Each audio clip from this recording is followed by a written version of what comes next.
Hi, it's Rokid and today I'll show you how to use the built-in speakers and adjust audio on Rokid Max 2 AR. So first, on your glasses, right here, you have this long button and it's for changing the volume. I don't know if you would see it.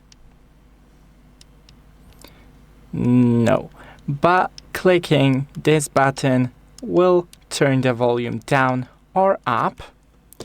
Also, on the station, you can do that with this long button, volume up and down. That's it. Thanks for watching. Don't forget to leave a like and see you in the next one.